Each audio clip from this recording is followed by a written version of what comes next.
안녕하세요. 사주 읽어주는 한약사 효랑새입니다. 오늘은 월요일 뭐냐 지장간과 인원용사 지장간이라는 주제로 함께 여행하겠습니다. 지장간이란 지지 속에 감추어 저장되어 있는 첨간이라는 말입니다. 그런데 지장간이 두 가지로 구분되어 있네요. 왜 두 가지로 구분해야 하는지, 어떤 차이가 있는지 알아보겠습니다. 낭도님들, 지장간은 다 외우셨죠? 아직 외우지 못한 분들은 지장간이 무엇인지부터 여행하고 오셔요.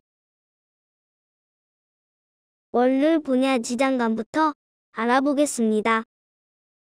월요일 분야 지장간은 12월령 인원사령이라고 합니다. 인원이란 무엇인가요? 천간을 천원, 지지를 지원이라 부르듯이 지장간을 인원이라 부릅니다. 천지인에서 나왔습니다.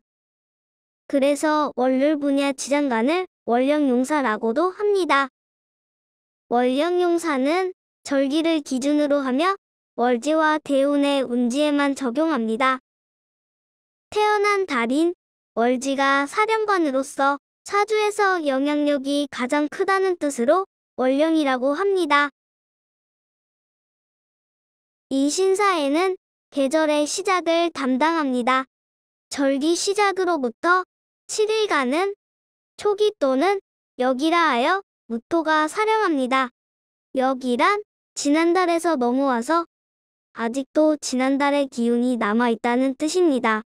다음 7일간은 중기라 하고 마지막 16일은 본기 또는 정기라고 합니다. 인월은 봄의 시작으로 입춘날부터 시작합니다. 입춘 후 7일간은 무토가 사령하고 다음 7일간은 병화가 사령하고 마지막 16일은 간목이 사령합니다. 본기인 간목이 지배하는 시기가 되어야 비로소 봄의 기운이 왕성해지기 시작합니다. 4월은 여름의 시작으로 입하로부터 시작합니다. 입하 후 7일간은 무토가 사령하고 다음 7일간은 경금이 사령하고 마지막 16일은 병화가 사령합니다. 본기인 병화가 지배하는 시기가 되어야 비로소 여름의 기운이 왕성해지기 시작합니다. 신월은 가을의 시작으로 입추로부터 시작합니다. 입추 후 7일간은 무토가 사령하고 다음 7일간은 임수가 사령하고 마지막 16일은 경금이 사령합니다. 본기인 경금이 지배하는 시기가 되어야 비로소 가을의 기운이 왕성해지기 시작합니다. 해월은 겨울의 시작으로 입동으로부터 시작합니다. 입동 후 7일간은 무토가 사령하고 다음 7일간은 간목이 사령하고 마지막 16일은 임수가 사령합니다. 본기인 임수가 지배하는 시기가 되어야 비로소 겨울의 기운이 왕성해지기 시작합니다. 인월이 지나고 경칩이 오면 묘월이 시작됩니다. 경칩 이후 10일간은 지난달의 간목의 기운이 남아서 간목이 지배하게 됩니다. 나머지 20일은 본기인 을목이 사령합니다. 4월이 지나고 망동이 오면 5월이 시작됩니다. 망동 이후 10일간은 지난달의 병화의 기운이 남아서 병화가 지배합니다. 이후 9일간은 기토가 사령하고 나머지 11일을 본기인 정화가 사령합니다. 신월이 지나고 백로가 오면 6월이 시작됩니다. 백로 이후 10일간은 지난달의 경금의 기운이 남아서 경금이 지배합니다. 나머지 20일은 본기인 신금이 사령합니다. 해월이 지나고 대설이 오면 자월이 시작됩니다. 대설 이후 10일간은 지난달에 임수의 기운이 남아서 임수가 지배합니다. 나머지 20일은 본기인 개수가 사령합니다. 진술충리는 계절을 마무리하여 다음 계절로 연결하는 역할을 합니다. 절기 시작 후 9일간은 역이라 하여 지난달의 기운이 남아서 지배합니다. 다음 3일간은 중기라 하고 나머지 18일간을 본기라고 합니다. 진토는 봄을 마무리하여 여름으로 연결합니다. 청명 이후 9일간은 지난달의 을목의 기운이 넘어와서 사령합니다. 다음 3일간은 개수가 지배하고 마지막 18일간은 곤기인 무토가 사령합니다. 미토는 여름을 마무리하여 가을로 연결합니다. 소서 이후 9일간은 지난달의 정화의 기운이 넘어와서 사령합니다. 다음 3일간은 을목이 지배하고 마지막 18일간은 곤기인 기토가 사령합니다.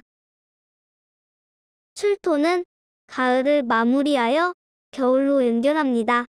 한로 이후 9일간은 지난달의 신금의 기운이 넘어와서 사령합니다. 다음 3일간은 정화가 지배하고 마지막 18일간은 곤기인 무토가 사령합니다.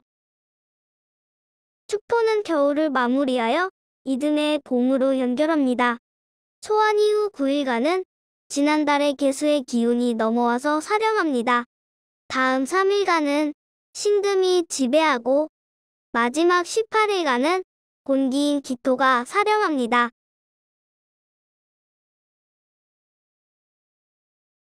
다음으로 인원용사 지장간에 대하여 알아보겠습니다.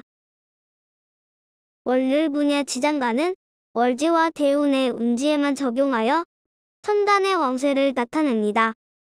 인원용사 지장간은 모든 지지에 적용하며 천간이 어떤 지지에 통분하는지를 보아서 강약을 나타냅니다. 월요일분야 지장간과 인원용사 지장간은 쓰임새가 다릅니다. 또한 월요일분야 지장간은 절기 이후 며칠인가에 따라서 촬영하는 지장간이 다르므로 순서가 매우 중요합니다. 그러나 인원용사 지장간은 순서가 중요하지 않으며 어떤 종류의 천간을 품고 있는지가 중요합니다. 그럼 인원용사 지장간에 대하여 알아보겠습니다. 진술중리는 3개의 천간을 품고 있으며 종류는 월령용사와 같습니다. 진토는 을목과 개수와 무토를 품고 있습니다. 진한 맛을 내려면 계란과 물을 넣어라. 미토는 정화와 을목과 기토를 품고 있습니다. 미운정을 기대하지도 마라. 술토는 신금과 정화와 무토를 품고 있습니다. 술은 신정에 무진장 마신다. 축토는 개수와 신금과 기토를 품고 있습니다. 축선생 계신가? 자오무유는 한 개의 지장간을 품고 있습니다. 자수는 개수를 품고 있습니다. 묘목은 을목을 품고 있습니다. 유금은 신금을 품고 있습니다. 오화는 정화를 품고 있어야 하지만 화토동법으로 기토를 함께 품고 있습니다. 이 신사에는 2개의 지장간을 품고 있습니다. 신금은 임수와 경금을 품고 있습니다. 해수는 간목과 임수를 품고 있습니다. 사화는 경금과 병화를 품고 있어야 하지만 화토동법으로 무토를 함께 품고 있습니다. 임목은 병화와 간목을 품고 있습니다만 경우에 따라서 무토를 품기도 합니다. 다시 말하자면 임목은 목과 화의 뿌리가 되지만 경우에 따라서 토의 뿌리가 되기도 합니다. 월요일분야 지장간은 태어난 달인 월지에 적용하여 천간의 왕세를 나타냅니다. 순서가 중요하며 절기 이후 며칠이 지났느냐에 따라 사령하는 지장간이 정해집니다. 자임계 축계 신기 이는 무병갑 묘갑을 지늘계 무사무능경병 오병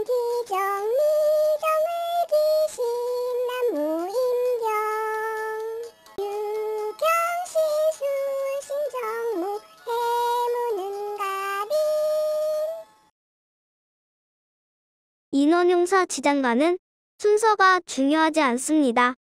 어떤 첨간의 뿌리로 작용하느냐에 따라 첨간의 강약을 나타냅니다.